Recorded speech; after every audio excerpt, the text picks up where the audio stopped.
Bapak Ibu Dewan Guru SMP Negeri 3 Kulisusu yang saya hormati dan sama-sama berbahagia. Assalamualaikum warahmatullahi wabarakatuh. Alhamdulillahirrahmanirrahim.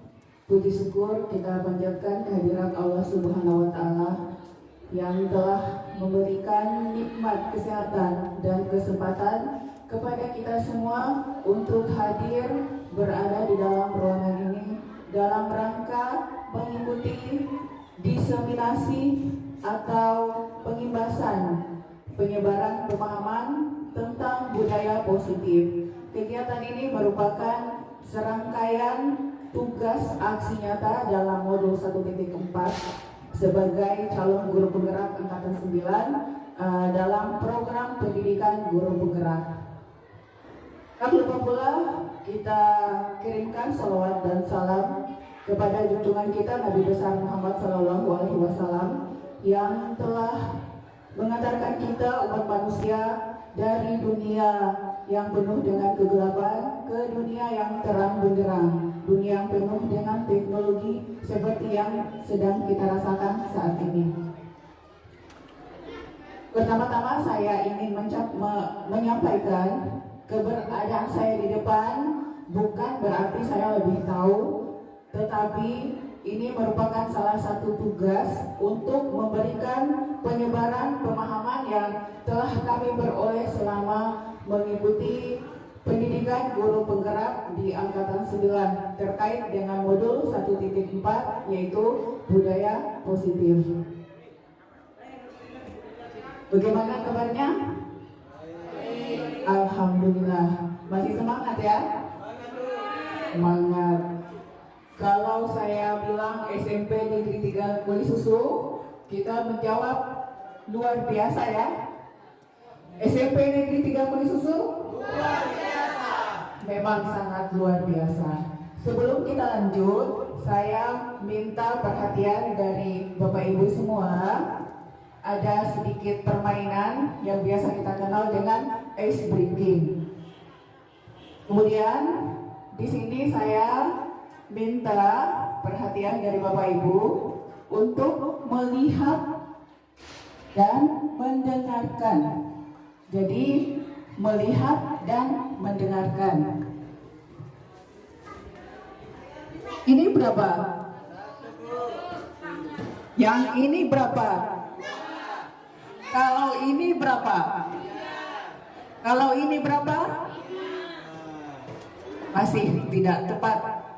Coba fokus ya. Kita ulang lagi. Ini berapa? Yang ini berapa? Kalau ini berapa? Kalau ini berapa? Masih kurang tepat juga. Intinya di sini lihat, lihat dan dengarkan. Lihat dan dengarkan. Jadi lihat gerakan saya, kemudian dengarkan apa yang saya ucapkan. Ini berapa? Yang ini berapa? Kalau ini berapa? Yang ini berapa? Bagus. 2. Jadi di sini lihat gerakan tangan saya, kemudian dengarkan apa yang saya katakan. Ini kan 1. Kalau ada kata yang berarti 2. Terus ada kalau, berarti sekalipun saya angkat 5, tetap kalau saya ucapkan kalau ini berapa, berarti jawabannya tetap 3. Ya, kita tepuk tangan dulu untuk kita semua. Baiklah, kita mulai pada materi kita hari ini tentang budaya positif.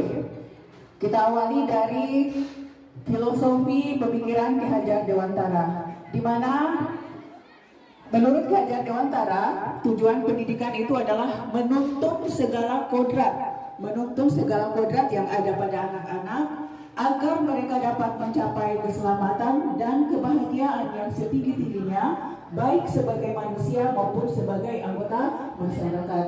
Jadi di sini peran kita sebagai pendidik itu adalah menuntun kekuatan kodrat yang sudah dimiliki anak yang dibawa sejak lahir, baik itu dari segi pengetahuan, keterampilan, lalu kemudian perilaku-perilakunya. Jadi tugas kita sebagai guru adalah menuntun. Kemudian guru itu dapat diibaratkan sebagai petani yang memiliki peranan penting untuk menyuburkan tanamannya, di mana petani itu akan memastikan tanah tempat tumbuhnya tanaman, ya apakah itu merupakan tanaman yang kondisinya cocok untuk ditanam. Jadi kita di sini bisa mengambil kesimpulan kalau sekolah itu adalah tanah, kemudian tanaman itu adalah murid, dan petaninya itu adalah kita sebagai pendidik. Jadi di sini tugas kita sebagai pendidik, sebagai guru harus menciptakan lingkungan yang positif di sekolah. Misalnya dengan saling peduli, kemudian ada saling kerjasama, saling menghormati, saling menghargai, sehingga di situ di lingkungan sekolah itu akan tercipta suasana atau lingkungan yang aman, yang nyaman dan menyenangkan untuk tumbuhnya murid, serta akan menjauhkan hal-hal buruk yang akan mengganggu pertumbuhan potensi murid. Dengan menerapkan kebiasaan-kebiasaan yang baik, tentunya itu akan menumbuhkan karakter-karakter yang baik. Dan apabila dilakukan secara terus-menerus, secara berkelanjutan, maka akan tercipta suatu budaya yang namanya budaya positif. Jadi seperti itu ya Bapak Ibu. Kemudian definisi dari budaya positif itu bisa kita lihat. Budaya positif merupakan perwujudan dari nilai-nilai atau keyakinan universal yang diterapkan di sekolah. Nilai-nilai atau keyakinan itu adalah nilai-nilai kebajikan atau nilai-nilai positif.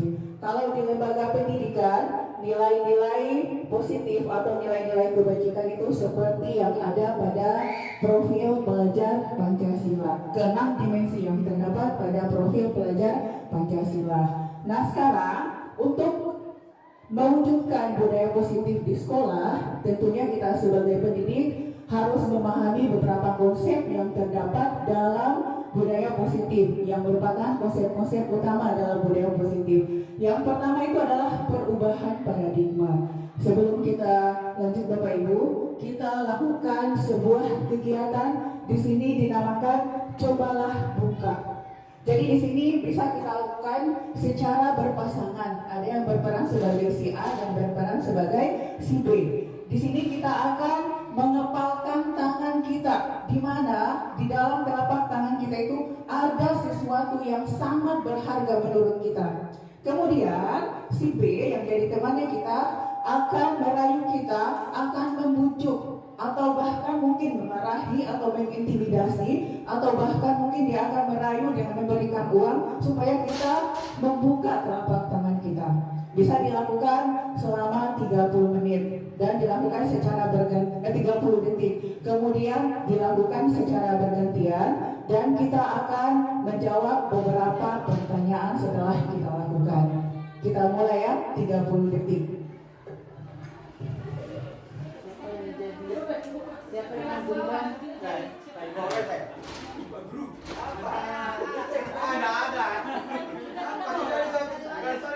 Cari pasangan masing-masing. Setelah kegiatan dilakukan, saya akan meminta dari salah satu peserta dari Bapak Ibu yang akan menjawab beberapa pertanyaan ya. Ada 3 pertanyaan di sini. Apakah Anda atau teman Anda itu akan membuka atau menutup kepalan tangan? Kalaupun membuka, alasannya apa? Kalaupun menutup, alasannya juga apa? Saya minta kesediaan dari Bapak Ibu untuk memberikan alasannya. Kalaupun di sini jawabannya tidak lari dari 2 jawaban, bisa membuka, bisa juga menutup. Nah, nanti Bapak Ibu saya akan minta tanggapannya. Kira-kira kalau saya membuka, alasannya kenapa bisa saya harus buka? Sementara yang saya genggam ini adalah sesuatu yang sangat-sangat berharga untuk hidup saya. Siapa yang bersedia ya? Yang bisa bersedia untuk memberikan tanggapannya.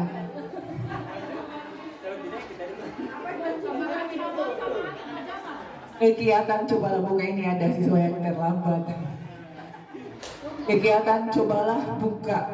Nah, jadi setelah melakukan kegiatan ini, saya akan meminta kesediaan dari siapa saja yang akan memberikan alasannya kenapa harus membuka, dan kalaupun ditutup kenapa harus menutup. Pak Zamal bisa berikan alasannya kenapa?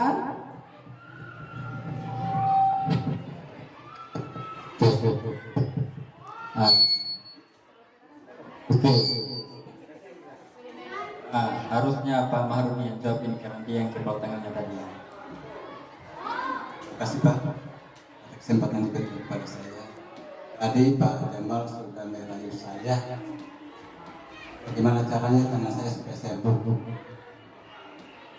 Saya beralasan kenapa saya tidak buka. Karena tangan saya sudah tidak terbuka memang karena tadi pas disuruh saya lem. Akhirnya tidak bisa terbuka. Terima kasih.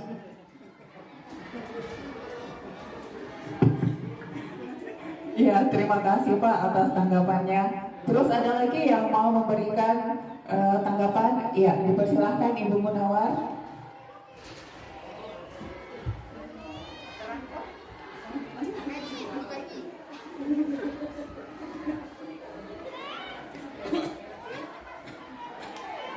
Bismillahirrahmanirrahim. Assalamualaikum warahmatullahi wabarakatuh. Jadi kalau saya disuruh membuka atau menutup kepalan tangan saya, maka saya akan memilih membuka selebar-lebarnya tangan saya. Alasannya kenapa?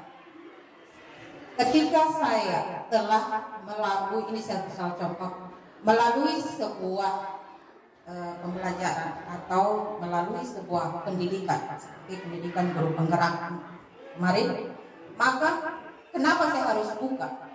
Apa yang saya dapat, apa yang telah saya pelajari di dalam pendidikan itu saya tidak mau miliki sendiri, maka saya harus berbagi kepada semua rekan guru yang ada di satuan pendidikan ataupun yang ada di satuan pendidikan lain, termasuk kepada anak-anak peserta didik saya. Jadi itu saya akan menceritakan apa yang saya sudah dapatkan, akan saya berbagi praktik baik ini supaya kita sama-sama maju dalam mengimplementasikan kurikulum merdeka secara utuh. Terima kasih. Ya, terima kasih Bu atas tanggapannya. Tanggapan yang sangat luar biasa. Jadi dalam kegiatan ini jawabannya itu kalau bukan menutup pasti kita akan membuka. Jadi sesuai dengan kebutuhan kita masing-masing. Jadi di sini kita bisa ambil kesimpulan kalau yang dapat mengontrol diri kita sendiri itu bukan orang lain, tetapi diri kita sendiri. Saya bisa saja membuka kalau memang itu sesuai dengan kebutuhan saya. Jadi di sini bisa digarisbawahi kalau yang mengontrol diri kita bukan orang lain, tetapi diri kita sendiri.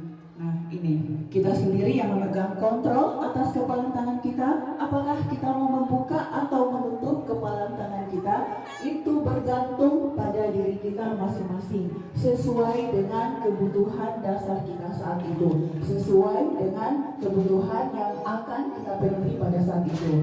Saya bisa saja membukanya kalau memang sesuai dengan apa yang saya butuhkan. Kemudian saya juga bisa menutupnya karena itu muncul dari dalam diri saya sendiri. Orang lain tidak bisa mengontrol apa yang akan saya lakukan. Nah, baiklah Bapak Ibu. Nah, di sini Dr. William meluruskan miskonsepsi tentang teori kontrol. Di mana yang pertama, ilusi guru mengontrol murid. Di sini guru berpikir bahwa yang mengontrol perubahan pada murid itu adalah guru itu sendiri. Padahal ini hanya sebatas ilusi saja, khayalan dari guru itu. Misalnya ada siswa yang melakukan pelanggaran, kemudian guru memberikan pemahaman, merayu anak tersebut untuk merubah kelakuannya untuk menjadi melakukan perbuatan yang lebih baik. Bisa saja pada saat itu anak tersebut langsung berubah, tapi itu muncul dari dirinya sendiri. Bukan berarti guru yang mengontrol perubahan murid. Jadi ini dinamakan sebagai teori ilusi. Nah, kemudian yang kedua, ilusi bahwa semua penguatan positif, efektif, dan bermanfaat. Penguatan positif misalnya setelah anak melakukan pelanggaran atau kesalahan, guru membujuk anak tersebut. Kemudian anak tersebut langsung berubah seperti apa yang diharapkan oleh guru. Jadi di situ guru merasa lagi kalau penguatan yang diberikan itu dapat merubah kelakuan anak. Padahal belum tentu. Karena itu kalaupun murid tidak ingin melakukan hal itu, tidak mungkin akan terjadi. Dia bisa saja berubah karena kemauan yang ada dalam diri anak tersebut. Kemudian yang ketiga, ilusi bahwa kritik dan membuat orang merasa bersalah dapat menguatkan karakter. Bukan berarti setelah mendapatkan kritikan dari guru, si anak juga langsung berubah. Kalau tidak ada motivasi dari dalam diri anak tersebut, tidak akan mungkin terulang. Kalaupun dia terulang, maka kejadian sebelumnya akan berulang terus. Jadi memang kecuali ada kesadaran dari dalam diri anak tersebut. Jadi di sini hanya sebatas teori ilusi.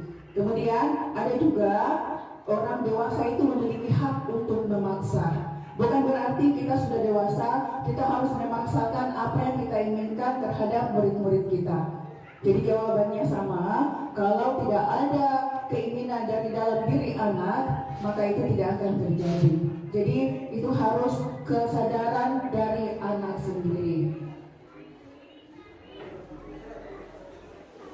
Nah, di sini Bapak Ibu, kita akan mengubah paradigma stimulus respon kepada pendekatan teori kontrol. Pada stimulus respon, di situ menyatakan kebutuhan kita semuanya itu sama. Kita harus merubahnya karena kenyataannya apa yang kita butuhkan setiap orang itu berbeda-beda. Tidak sama ya, kebutuhannya kita itu berbeda, tidak ada yang sama. Kebutuhan si A belum tentu sama dengan apa yang dibutuhkan oleh si B. Nah, kemudian semua orang melihat yang sama. Sementara untuk teori kontrol itu setiap orang memiliki gambaran yang berbeda. Artinya dari kebutuhan kita yang berbeda, maka harapan ataupun keinginan kita juga pasti akan berbeda. Nah, jadi kita harus merubah dari stimulus respon menjadi pendekatan teori kontrol. Berikutnya, kita mencoba mengubah orang agar berpandangan sama dengan kita. Di sini saya rasa ini memang sangat susah kalau kita harus memaksa orang lain supaya memiliki pandangan yang sama dengan kita. Jadi kita harus merubahnya kepada pendekatan teori kontrol. Kita berusaha memahami pandangan orang lain tentang dunia. Jadi kita hanya bisa berusaha memahami pandangan orang lain tentang dunia, bukan menyamakan pandangan. Kemudian berikutnya, perilaku buruk dilihat sebagai suatu kesalahan. Kita akan rubah ke teori kontra itu, semua perilaku memiliki tujuan. Baik perbuatan yang buruk ataupun perbuatan yang baik kita lakukan itu pasti kita memiliki tujuan, pasti kita memiliki alasan. Kenapa bisa sampai kita berbuat seperti ini? Jadi sekalipun itu suatu kesalahan, pasti kita memiliki alasan kenapa sampai terjadi hal seperti itu. Kemudian orang lain bisa mengontrol saya. Kita akan rubah ke pendekatan teori kontrol itu, hanya Anda yang bisa mengontrol diri Anda. Artinya hanya diri kita sendiri yang bisa mengontrolnya, bukan orang lain. Lanjut, saya bisa mengontrol orang lain. Kalau pendekatan teori kontrolnya itu, Anda tidak bisa mengontrol orang lain. Sama halnya diri kita sendiri juga tidak bisa dikontrol orang lain. dan kita juga tidak bisa kita mengontrol orang lain. Pemaksaan ada pada saat bujukan gagal. Pemaksaan ada pada saat bujukan gagal.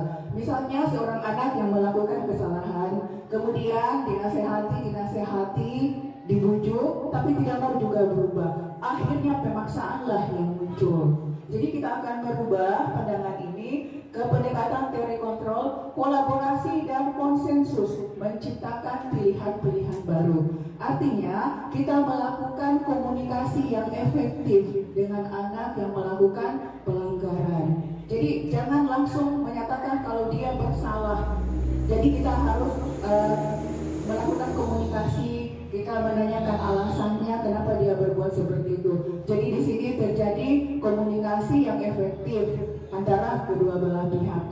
Kemudian yang terakhir itu model berpikir menang kalah. Artinya di sini seorang siswa yang melakukan pelanggaran jangan langsung menganggap dirinya gagal, atau biasa di sini kita sebut dengan identitas gagal. Sekalipun dia melakukan kesalahan, bukan berarti dia tidak akan bisa melakukan kebaikan. Jadi kita harus merubahnya ke model berpikir menang-menang. Sekalipun kita salah, jangan kita menyatakan kalau dia itu berbuat salah dengan misalnya dia memberikan hukuman, tetapi di sini kita memberikan motivasi. Kita memberikan motivasi sehingga pendekatan dari stimulus respon kita akan rubah ke pendekatan teori kontrol. Nah, kemudian Bapak Ibu, untuk materi inti selanjutnya itu adalah disiplin. Jadi terlebih dahulu kita harus memahami makna dari disiplin. Menurut Ki Hajar Dewantara, untuk menciptakan murid yang merdeka, syarat utamanya adalah harus ada disiplin yang kuat, yaitu disiplin diri yang memiliki motivasi internal. Disiplin diri yang dimaksud di sini adalah kesadaran diri sendiri dari anak. Nah, biasa di sini dikenal dengan motivasi internal. Jadi dia tidak terpengaruh dari pengaruh orang lain, tapi itu muncul dari diri anak itu sendiri. Dan pemikiran Ki Hajar Dewantara ini sejalan dengan pemikiran Diane Goshen tentang makna disiplin. Disiplin itu berasal dari bahasa Latin disciplina, yang artinya itu adalah belajar. Jadi disiplin di sini artinya adalah belajar. Biasa itu kita menghubungkan dengan disiplin itu dengan hukuman.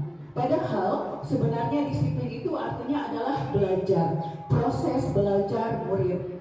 Kemudian disiplin juga berkonotasi dengan disiplin diri, kemampuan anak untuk menumbuhkan kesadaran diri sendiri yang merupakan motivasi internal. Kemudian disiplin diri membuat seseorang menggali potensinya menuju kepada sebuah tujuan yang mulia atau sesuatu yang dihargai.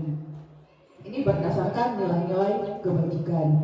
Kemudian, nah ini dia, dalam budaya kita, disiplin dimaknai menjadi sesuatu yang dilakukan seseorang kepada orang lain untuk mendapatkan kepatuhan. Di sini sudah membudaya dalam pemikiran kita kalau kata disiplin itu adalah tindakan yang dilakukan untuk seseorang kepada orang lain untuk mendapatkan kepatuhan.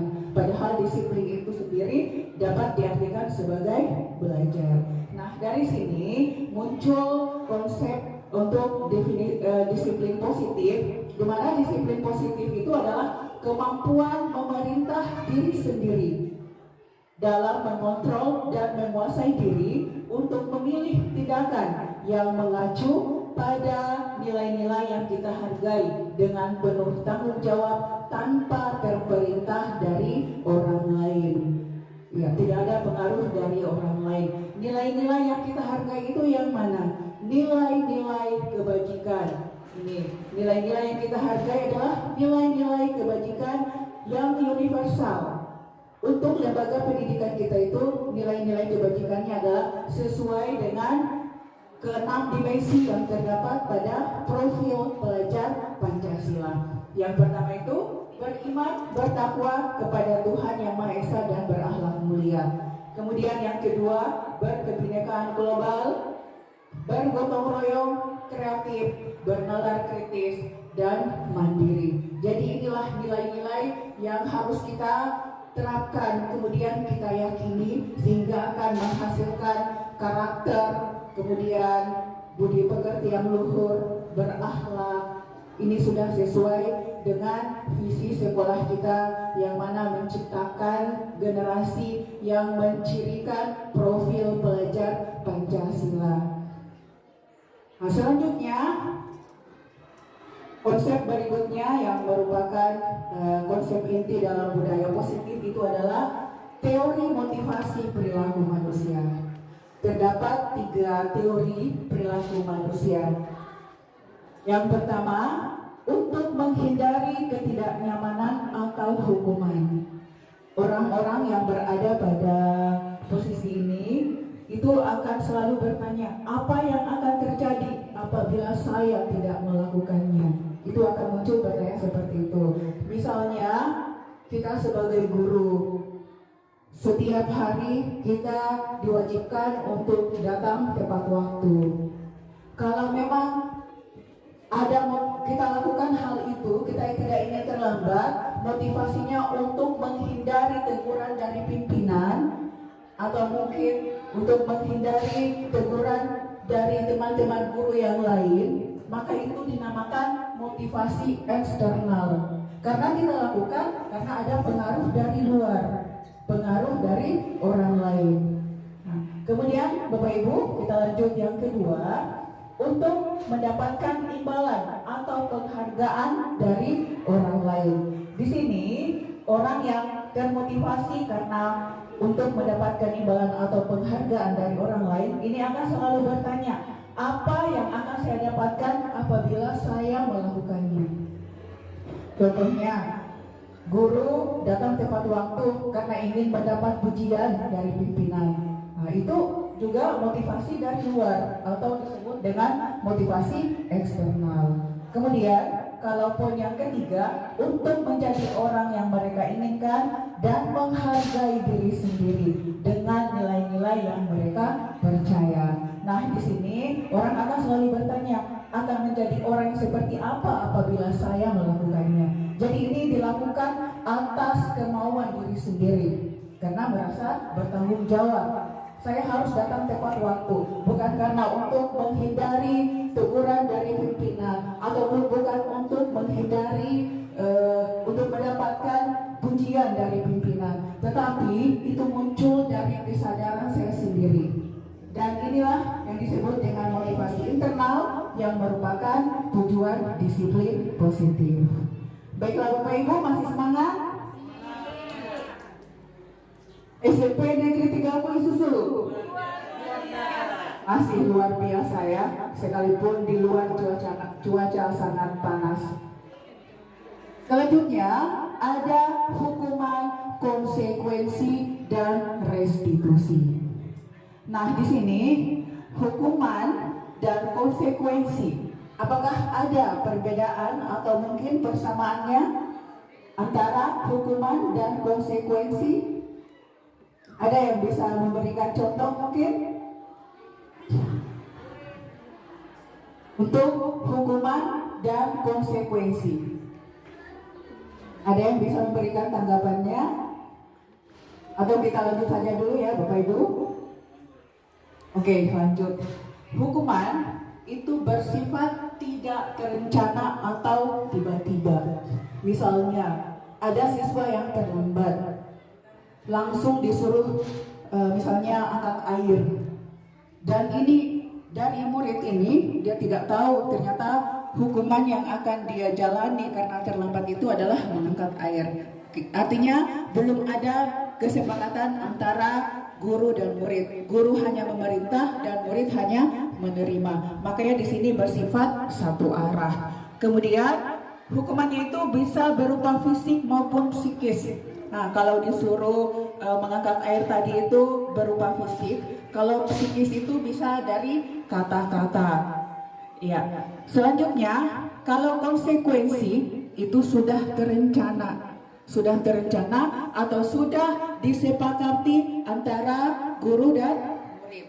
Jadi murid sudah tahu konsekuensinya. Misalnya kalau saya terlambat, maka saya harus membersihkan halaman misalnya. Jadi dia sudah tahu memang konsekuensi yang apa yang akan dia lakukan.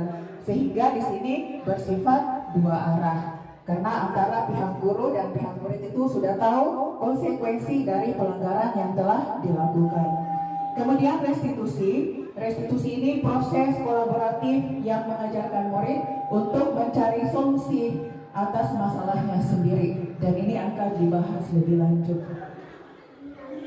Baiklah Bapak Ibu, sekarang kita lanjut pada konsep kebutuhan dasar manusia, di mana kebutuhan setiap orang itu berbeda-beda, dan di sini terdapat 5 kebutuhan dasar manusia. Yang pertama, bertahan hidup.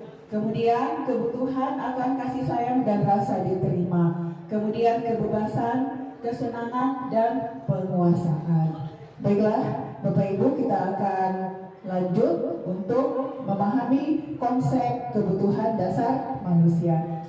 Kebutuhan dasar manusia adalah segala sesuatu yang kita lakukan untuk mendapatkan apa yang kita inginkan. Seluruh tindakan yang kita lakukan tentunya memiliki tujuan tertentu, dan semua usaha terbaik yang kita lakukan adalah dalam rangka untuk memenuhi kebutuhan dasar kita supaya terpenuhi dengan baik. Nah, di sini diuraikan satu persatu. Untuk kebutuhan bertahan hidup misalnya kesehatan, kebutuhan akan rumah dan makanan. Jadi itu adalah kebutuhan bertahan hidup. Kemudian yang kedua, kebutuhan akan kasih sayang dan rasa diterima. Biasanya ini yang masuk pada kasih sayang dan rasa diterima ini untuk mendapatkan perhatian. Perhatian dari orang lain. Ingin diterima, misalnya menjalin silaturahim, dan ini masuk pada kebutuhan kasih sayang dan rasa diterima. Kemudian kebutuhan akan penguasaan. Penguasaan di sini biasanya ingin diakui, mengamati hal baru, kemudian mencoba hal baru, dan akan merasa kecewa apabila gagal. Jadi ini berhubungan dengan kemampuan. Kebutuhan untuk diakui atas kemampuan yang dimilikinya. Kebebasan atau kebutuhan akan pilihan. Misalnya ingin kemandirian, ingin otonomi begitu. Dia ingin kebebasan. Kemudian untuk kesenangan. Kalau kesenangan ini kebutuhan untuk merasa senang. Biasanya dalam mengoleksi suatu barang itu masuk pada kebutuhan kesenangan, atau suka bercanda, suka tertawa, maka kebutuhan yang akan dia penuhi pada saat itu adalah kebutuhan akan kesenangan. Selanjutnya ini ada contoh kasus, nanti kita perhatikan ya untuk perbedaan masing-masing kebutuhan. Ibu Ambar, guru wali kelas 2A di SD Pelita Hati, sedang bingung menghadapi ulah salah satu murid di kelasnya yang bernama Doni. Beberapa anak di kelas 2A telah datang padanya dan mengeluhkan Doni yang sering meminta bekal makan siang mereka dengan paksa. Jika Anda menghadapi situasi seperti Ibu Ambar, apa yang akan Anda lakukan? Menurut Anda, kira-kira apa alasan Doni melakukan hal tersebut? Jadi di sini Ibu Ambar itu tentunya harus mencari tahu alasan Doni melakukan tindakan tersebut untuk mengetahui kebutuhan mana yang sedang dipenuhi Doni.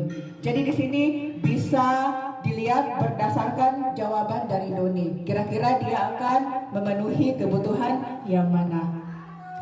Yang pertama, apabila jawaban Doni ketika ditanya Ibu Ambar adalah karena ia lapar, maka kebutuhan dasar yang sedang dipenuhi adalah kebutuhan untuk bertahan hidup.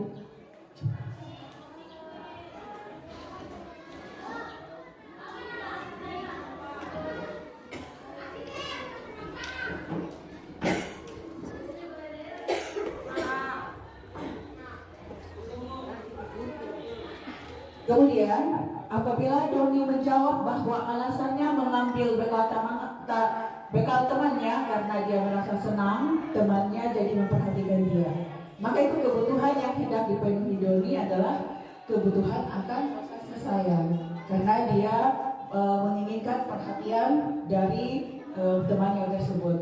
Kemudian apabila jawaban Doni adalah dia merasa hebat, maka di situ dia ingin memenuhi kebutuhan akan penguasaan untuk diakui. Bila jawaban Doni adalah dia merasa bosan dengan bekal makanan yang dibawanya dari rumah, kemudian ingin mencoba makanan teman-temannya, maka di sini Doni sedang berusaha memenuhi kebutuhannya akan kebebasan. Dan yang terakhir, dalam kasus yang sama, jika Doni menjawab bahwa ia melakukannya karena iseng dan ia ingin menikmati ekspresi wajah kesal temannya, maka Doni sedang berusaha untuk memenuhi kebutuhannya akan kesenangan. Jadi seperti itu ya, dari kasus Doni ini kita bisa bedakan jenis-jenis kebutuhan yang akan kita penuhi. Baiklah Bapak Ibu, kita lanjut pada posisi kontrol seorang guru. Jadi di sini ada 5 jenis posisi kontrol seorang guru ya. Yang pertama itu penghukum, pembuat merasa bersalah, kemudian teman, pemantau, dan manajer.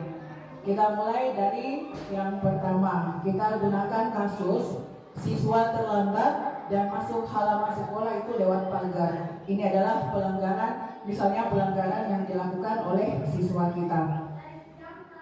Kalau kita berada pada posisi kontrol guru sebagai penghukum, maka kita akan langsung memberikan hukuman.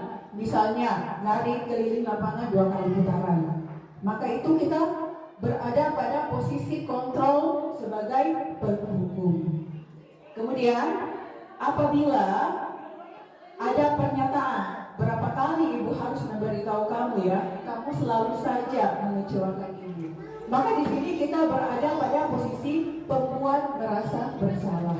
Jadi anak di situ akan merasa bersalah dengan pelanggaran yang telah dilakukannya, dan dia akan menjadi seorang siswa, dia akan merasa menjadi seorang siswa yang gagal. Biasa di sini disebut dengan identitas gagal. Kemudian apabila kita berperan sebagai teman, maka itu pernyataan yang muncul adalah ayolah ikuti aturan, tolong bantu ibu ya. Ya sudah, kali ini tidak apa-apa. Jadi itu kita anggap dia sebagai teman. Maka di sini peran kontrol kita adalah sebagai teman. Lanjut untuk pemantau. Untuk pemantau, kamu sudah melanggar peraturan sekolah. Kamu tahu kan konsekuensinya? Jadi di sini hanya memantau karena peraturan sudah ada dan konsekuensinya juga sudah ditahu oleh murid. Jadi di sini posisi kontrol guru adalah sebagai pemantau. Kemudian yang terakhir itu posisi kontrol guru sebagai manajer. Apakah kamu tahu kesalahanmu? Kemudian kira-kira bagaimana kamu memperbaiki ini? Jadi di sini ada komunikasi antara guru dan murid. Jadi tidak serta-merta memberikan hukuman, tetapi melakukan komunikasi antara guru dengan siswa.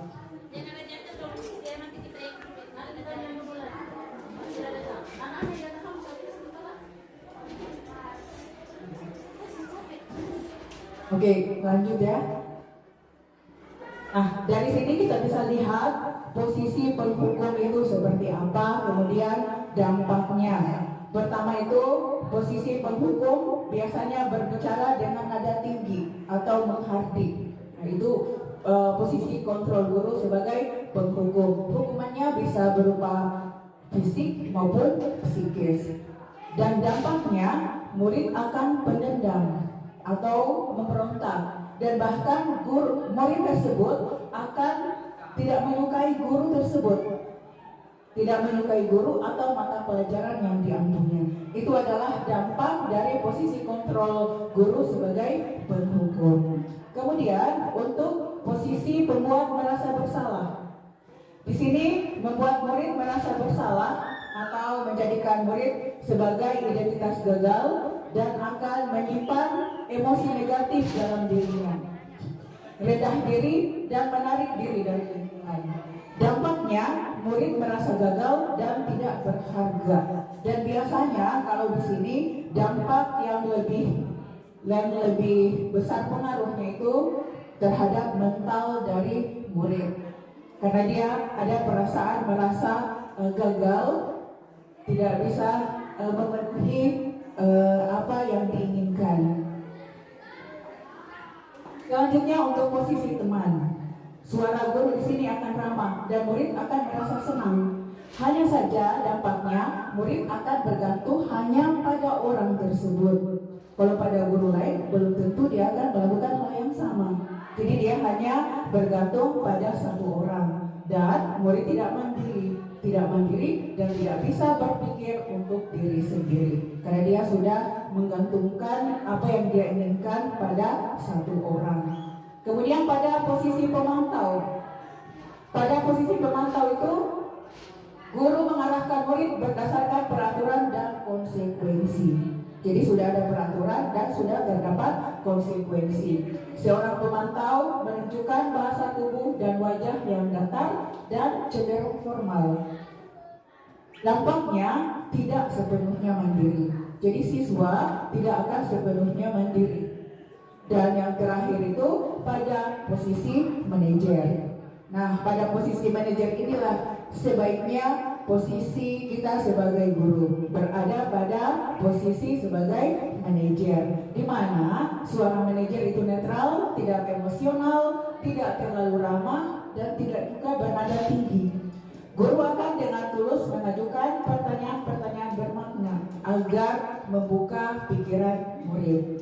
Di sini guru akan membimbing murid untuk memecahkan masalahnya secara mandiri. Nah, tujuan dari posisi ini adalah agar murid dapat berefleksi atas tindakannya sehingga murid mandiri dan percaya diri dalam memecahkan masalahnya.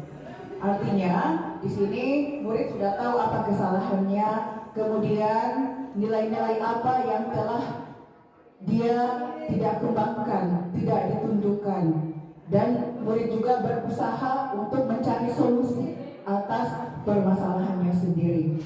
Nah, di sini ada pertanyaan ya, posisi kontrol apakah aku? Jika ada pertanyaan seperti ini yang muncul, apa rencana kamu untuk memperbaiki ini? Kira-kira itu posisi kontrol sebagai apa dari kelima posisi kontrol tadi? Ya, Pak Samal bisa memberikan tanggapan?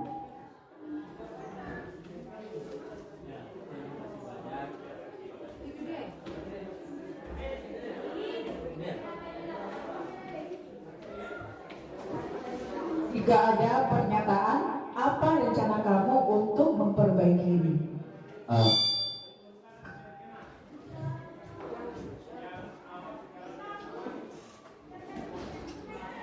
Terima kasih atas kesempatan yang diberikan.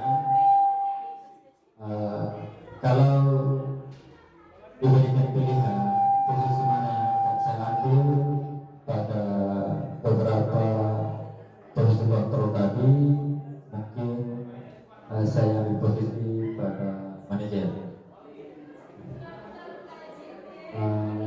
Dan rencana saya untuk Ya, itu saja. Hanya menyebutkan posisi kontrol saja. Jadi di situ apabila ada pernyataan apa rencana kamu untuk memperbaiki ini, maka itu masuk pada posisi manajer. Jadi di situ ada dialog antara guru dan murid.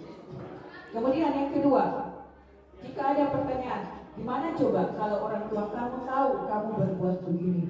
Kira-kira itu berada di posisi kontrol sebagai membuat merasa bersalah. Jadi di situ dia merasa bersalah karena telah mengecewakan orang tuanya jika orang tuanya tahu. Yang terakhir, kamu selalu saja salah. Kira-kira di sini berada di posisi kontrol sebagai kamu selalu saja salah. Ada tanda seru di belakang. Maka di sini dia berada di posisi kontrol sebagai penghukum. Penghukum kan tidak selamanya melalui fisik, tapi bisa juga secara verbal atau menggunakan kata-kata. Kita lanjut pada konsep berikutnya, yaitu keyakinan kelas. Keyakinan kelas itu merupakan nilai-nilai kebajikan universal yang disepakati secara tersirat dan tersurat, lepas dari latar belakang suku, negara, bahasa maupun agama. Nah, di sini ada mengapa keyakinan, bukan peraturan. Nah, ini kita bisa jawab dengan melihat pertanyaan berikut. Mengapa kita memiliki peraturan tentang penggunaan helm saat mengendarai kendaraan roda 2? Kira-kira alasannya kita apa menggunakan helm? Ada lagi yang bisa memberikan tanggapan? Untuk menjaga keselamatan. Ada lagi? Untuk mematuhi aturan lalu lintas. Nah, jadi ini sudah ada 2 jawaban. Kalau jawaban kita untuk mematuhi aturan lalu lintas, berarti ada kepatuhan kita terhadap sesuatu. Ada pengaruh dari luar. Tapi, dan itu akan kita lakukan jika misalnya ada operasi zebra, operasi manual. Dan kalau sudah tidak ada itu, pasti kita tidak akan pakai lagi. Saya tidak akan kena tilang. Kalaupun kena tilang, hanya saya membayar 250.000. Tapi kalau kita memiliki keyakinan untuk keselamatan, tanpa disuruh pun kita akan tetap menggunakan helm. Mau ada tilang tidak ada tilang, tetap kita akan menggunakan helm. Karena itu sudah muncul dari dalam diri kita sendiri. Manfaat penggunaan helm itu adalah untuk keselamatan. Makanya di situ kenapa harus keyakinan, bukan peraturan.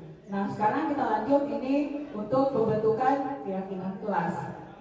Keyakinan kelas itu bersifat lebih abstrak daripada peraturan. Artinya, di balik kesepakatan yang telah kita buat, ada keyakinan, ada nilai-nilai keyakinan yang harus kita yakini. Kedua, keyakinan kelas berupa pernyataan-pernyataan universal, merupakan nilai-nilai kebajikan atau nilai-nilai positif, nilai-nilai kebajikan ya, kebajikan universal. Misalnya ada disiplin, saling menghormati, saling menghargai, dan semuanya itu ada dalam dimensi profil pelajar Pancasila. Lanjut, pernyataan keyakinan kelas senantiasa dibuat dalam bentuk positif. Artinya di sini jangan kita menggunakan kalimat negatif. Misalnya kita ingin suasana kelas yang bersih.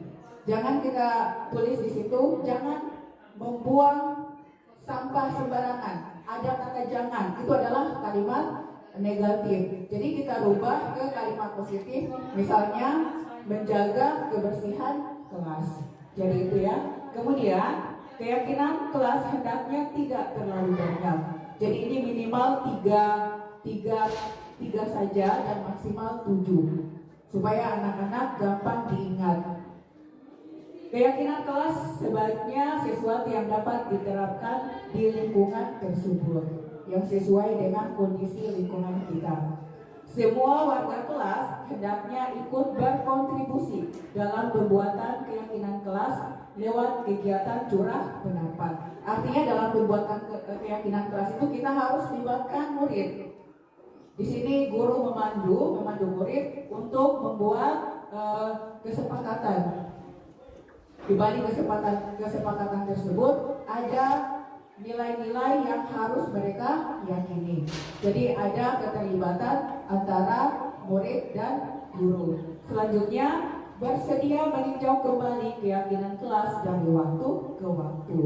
Apakah kesepakatan tersebut dilakukan atau tidak? Jadi ini harus ditinjau dari waktu ke waktu. Nah, ini adalah konsep yang terakhir pada budaya positif, yaitu segitiga restitusi. Pengertian dari segitiga restitusi adalah suatu proses dialog. Proses dialog yang dijalankan oleh guru atau orang tua agar dapat menghasilkan murid yang mandiri dan bertanggung jawab. Jadi ini segitiga restitusi itu proses. Di sini murid akan belajar dari kesalahan sehingga dia akan menjadi murid yang mandiri dan bertanggung jawab. Nah, pada segitiga restitusi itu terdapat 3 tahapan. Yang garis mendatar ini adalah menstabilkan identitas. Kemudian yang kedua, validasi tindakan yang salah. Dan yang ketiga itu adalah menanyakan keyakinan. Jadi itu ada 3 jenis tahapan dalam segitiga restitusi. Tentunya proses dialog yang dimaksud di sini antara murid dan guru itu karena adanya suatu pelanggaran yang dilakukan oleh murid. Tidak serta-merta kita langsung memberikan hukuman, tetapi kita selesaikan dengan menggunakan segitiga restitusi. Yang pertama, kita ambil tahap menstabilkan identitas. Tahap menstabilkan identitas itu bertujuan untuk mengubah identitas anak dari orang yang gagal karena melakukan kesalahan menjadi orang yang sukses. Dia telah melakukan kesalahan, tapi kita ingatkan, bukan berarti orang yang melakukan kesalahan itu adalah orang yang gagal. Tetapi di sini kita akan memberikan arahan dari melakukan kesalahan, artinya dia akan belajar dari kesalahan yang telah diperbuat. Kemudian pada menstabilkan identitas itu berdasarkan prinsip bahwa berbuat kesalahan adalah bagian dari proses pembelajaran, di mana akan muncul pernyataan-pernyataan dari guru dalam menyelesaikan masalah anak tersebut. Misalnya, berbuat salah itu tidak apa-apa. Kemudian, tidak ada manusia yang sempurna. Pernyataan-pernyataan seperti ini yang akan muncul. Saya juga pernah melakukan kesalahan seperti itu. Kita bisa menyelesaikan ini. Jadi itu kalimat-kalimat yang muncul pada saat berada pada tahap menstabilkan identitas. Bapak Ibu tidak tertarik mencari siapa yang salah, tapi Bapak Ibu ingin mencari solusi dari permasalahan ini. Kamu berhak merasa begitu. Apakah kamu sedang menjadi teman yang baik buat dirimu sendiri? Jadi di sini tidak langsung menjustis anak ini bersalah, tapi distabilkan dulu identitasnya. Kemudian lanjut pada tahap berikutnya, validasi tindakan yang salah. Berdasarkan prinsip, setiap perilaku berupaya untuk memenuhi sesuatu. Jadi si anak itu melakukan kesalahan tersebut pasti ada alasannya. Sekalipun itu adalah perilaku yang kurang baik. Ini akan muncul pernyataan, padahal kamu bisa melakukan yang lebih buruk dari ini ya. Mungkin dia dia berkelahi dengan temannya karena sesuatu. Pada saat itu dia hanya mendobrak meja. Nah, jadi kita kasih pernyataan seperti ini, dia bisa melakukan sesuatu yang lebih buruk dari hanya mendobrak meja. Bisa saja mungkin langsung memukulnya atau apa. Jadi seperti itu. Kemudian ada lagi kalimat, kamu pasti punya alasan mengapa melakukan hal itu. Jadi di sini kita tanyakan alasannya. Kenapa bisa sampai kelakuan yang tadi itu terjadi? Pasti ada alasan. Kemudian, kamu patut bangga pada dirimu sendiri karena kamu telah melindungi sesuatu yang penting buatmu. Misalnya dalam kejadian, dia alasannya itu ingin melindungi sesuatu yang berharga buat dia sampai terjadi itu kesalahan. Dan yang terakhir, kamu boleh mempertahankan sikap itu, tapi kamu harus menambahkan sikap yang baru. Artinya dia akan merubah kelakuannya tadi menjadi suatu perbuatan yang lebih baik lagi. Nah, yang terakhir menanyakan keyakinan. Ini adalah tahap terakhir pada segitiga restitusi. Kalau pada tahap ini berdasarkan prinsip teori kontrol bahwa pada dasarnya kita termotivasi secara intrinsik. di mana akan muncul kalimat-kalimat apa yang kita percaya sebagai kelas atau keluarga. Artinya di sini kan sudah ada keyakinan kelas yang telah disepakati bersama. Jadi di sini dia menanyakan, posisi guru itu menanyakan keyakinan. Apa nilai-nilai umum yang telah kita sepakati akan diingatkan kembali. Misalnya siswa terlambat, di situ akan ditanya dengan melakukan pelanggaran, datang terlambat di sekolah. Kira-kira nilai-nilai apa? Nilai-nilai yang telah disepakati yang belum dia tunjukkan. Di situ dia akan menyebut kalau dia tidak disiplin. Kemudian, apa bayangan kita tentang kelas yang ideal? Jadi itu ya, kamu mau jadi orang yang seperti apa? Jadi ini muncul pada menanyakan keyakinan.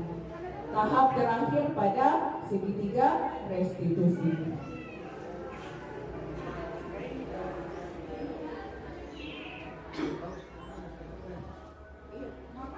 Jadi ini kita perhatikan tahapan dari segitiga restitusi.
Jadi itu adalah tahapan dalam segitiga restitusi, mulai dari menstabilkan identitas, kemudian validasi tindakan yang salah, sampai terakhir itu menanyakan keyakinan.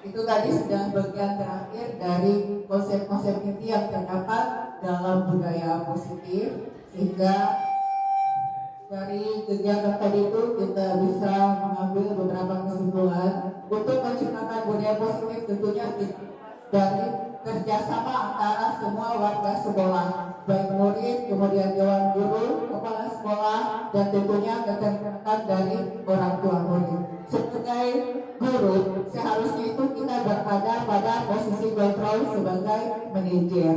Dan untuk penutup, dalam penerapan program disiplin positif, hendaknya guru memiliki standar kepribadian profesional dan sosial yang baik, di mana guru mampu merefleksi dirinya dalam posisi kontrol saat ini. Bagaimana perjalanan dirinya sebagai abang atau manajer yang menuntut murid-muridnya menjadi insan yang berkarakter, berdisiplin, santun, jujur, peduli, dan bertanggung jawab, dan merupakan pembelajar sepanjang hayat. Jadi itu adalah bagian terakhir dari kegiatan diseminasi hari ini. Dan saya ucapkan terima kasih atas partisipasi Bapak Ibu. Akhir kata saya ucapkan wabillahi taufiq wal hidayah. Wassalamualaikum warahmatullahi wabarakatuh.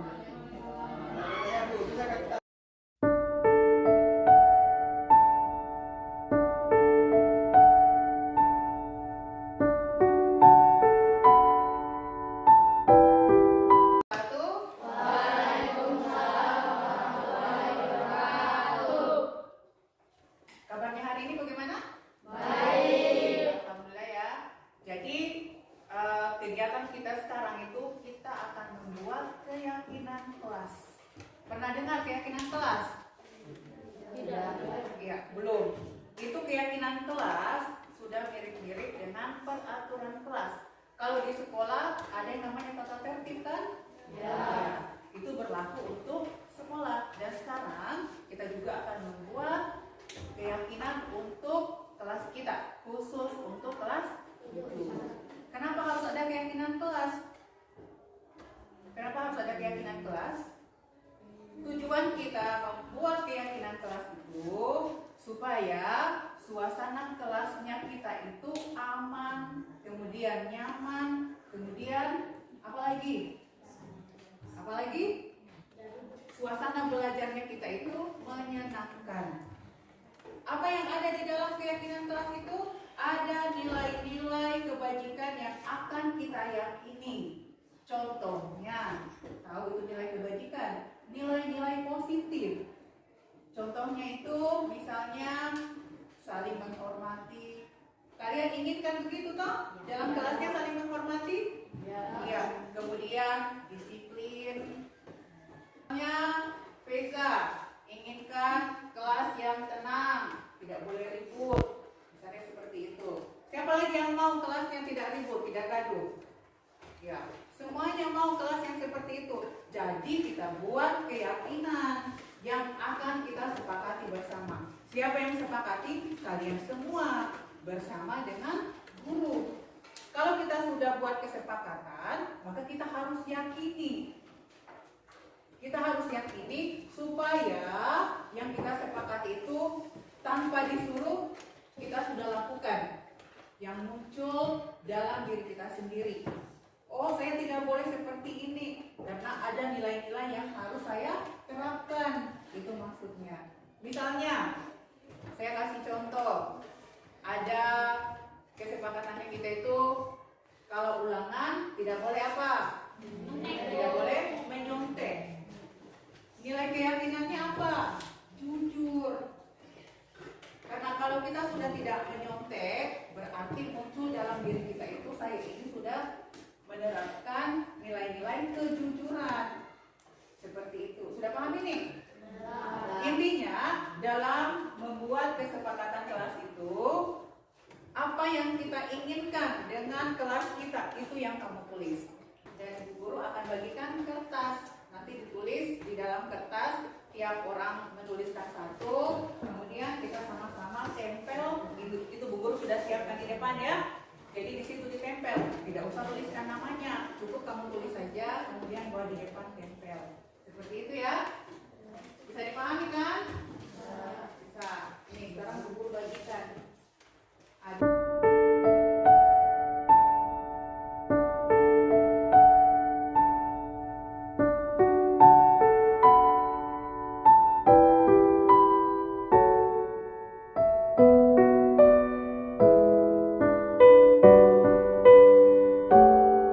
Keyakinan yang sudah kalian bikin ya.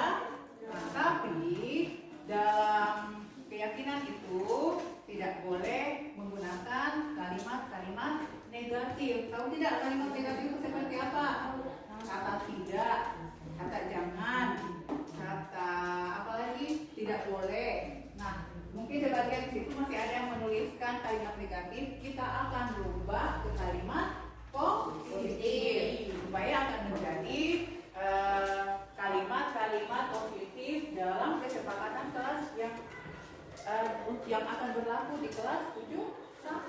Nah, sekarang kita lihat ya. Di sini yang sejenis itu akan dikumpulkan satu tempat.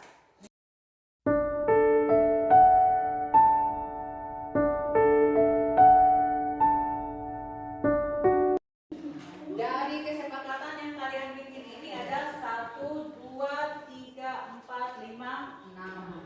Nah, sekarang kita akan ubah kalimatnya dari kalimat negatif ke kalimat positif. Nah, ini ada 6 jenis ini yang sudah kalian bikin. Nah, yang di sini kita akan rubah kalimatnya dari kalimat negatif ke kalimat positif. Kita ambil dari yang pertama ya. Tidak boleh keluar masuk kelas saat mata pelajaran berlangsung. Kira-kira bagaimana itu kalimatnya kita akan rubah? Tidak boleh keluar masuk pada saat pelajaran berlangsung. Bagaimana? Tidak boleh gunakan kata jangan. Tidak boleh. Tidak boleh. Dilarang tidak boleh juga. Kita ganti dengan meminta izin apabila keluar kelas. Misalnya mau ke kamar mandi kan? Jadi di sini kita rubah untuk kesepakatan yang pertama. Meminta izin jika hendak keluar kelas. Ini kita sudah dapatkan satu kesepakatan. Dipahami kan?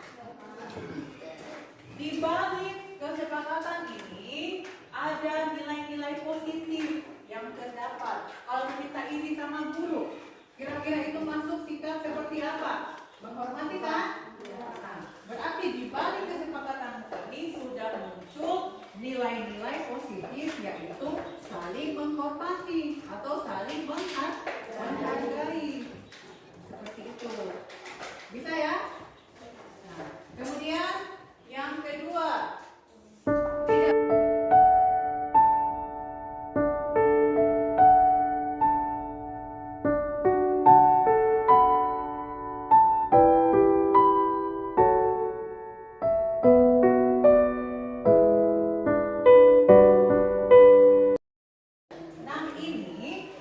ini adalah kesepakatan yang telah kita buat bersama. Kalian sendiri yang bikin. Kemudian kita sepakati bersama dengan guru. Coba ini perhatikan. Meminta izin. Jadi ini karena kita sudah tetapkan, kita sudah sepakati bersama. Ini keyakinan kelas kita sudah sepakati bersama. Maka kalian harus terapkan di dalam kelas. Iya. Tanpa dilarang. Tidak boleh lagi makan dan minum kalau pada saat pelajaran berlangsung. Ini lagi, apabila mau keluar pada saat berlangsung, pembelajaran berlangsung, mungkin mau ke kamar mandi, mau buang air kecil, harus izin. Iya. Kemudian yang kedua, menjaga ketenangan. Kemudian yang ketiga, harus jujur. Kalau ulangan tidak boleh menyontek, jadi harus jujur. Kemudian menggunakan bahasa yang sopan, kemudian menjaga kebersihan kelas, dan terakhir itu menggunakan waktu istirahat untuk makan dan minum. Itu adalah kesepakatan kelas 7.1. Di balik kesepakatan ini sudah ada nilai-nilai yang sudah kita yakini, nilai-nilai positif. Yang pertama ini, meminta izin, berarti sudah saling menghormati, ya kan? Kalau lalu lalang tidak ada izin, hanya keluar saja baru masuk, itu kan tidak menghormati. Nah, kalau ada izin berarti sudah saling menghormati sesama teman, menghormati guru. Kemudian menjaga ketenangan. Nilai-nilai yang kita harapkan itu, nilai-nilai keyakinannya, nilai-nilai positifnya itu adalah kedamaian, ketertiban dalam kelas. Saya ingin sekolah saya dia damai, nyaman. Nah, ini sudah ada di poin kedua. Dalam menyelesaikan soal ulangan tidak boleh menyontek. Nilai-nilai keyakinannya itu adalah jujur. Saya kalau sudah berulang kamu lakukan akan muncul dari dalam diri kamu sendiri. Oh, sudah ada kesepakatan. Ada keyakinan kelas yang sudah kita sepakati, tidak boleh kita langgar. Karena ini kita tetapkan bersama. Kalian sendiri kan yang bikin. Nah, kemudian kita sepakati bersama. Nah, menjaga kebersihan kelas. Jadi tidak boleh ada yang buang sampah sembarangan. Ada tempat sampah. Jadi itu sudah ada dalam diri kamu. Tanpa disuruh, sudah harus tahu. Ada kesadaran diri. Nah, kemudian menggunakan waktu istirahat. Nah, nanti makan dan minumnya pada saat waktu istirahat. Seperti itu ya. Nah, inilah tujuannya kita membuat keyakinan kelas. Itu diharapkan setelah kalian menjalankan atau menerapkan ini keyakinan kelasmu, keyakinan kelas yang sudah kita sepakati bersama, kalian itu bisa menjadi seorang siswa yang mandiri, bertanggung jawab. Artinya tanpa disuruh, tanpa dilarang, sudah tahu dengan adanya keyakinan kelasmu. Keyakinan kelas yang sudah kita sepakati bersama.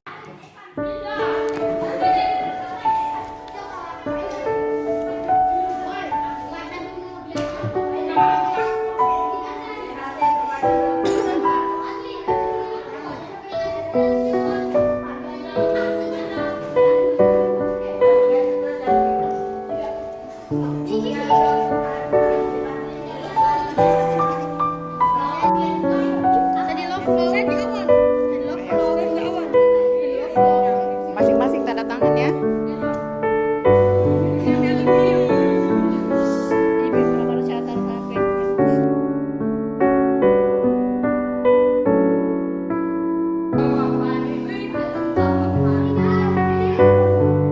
Kasih rapi, kasih rapi.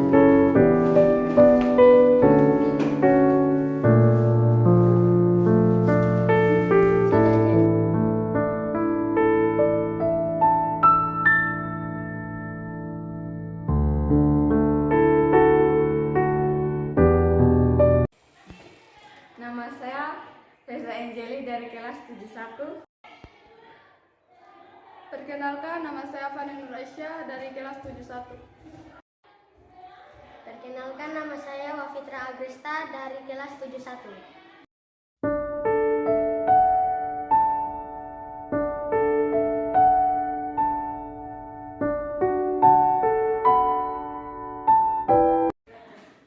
Iya. Iya, penting. Iya, penting sekali.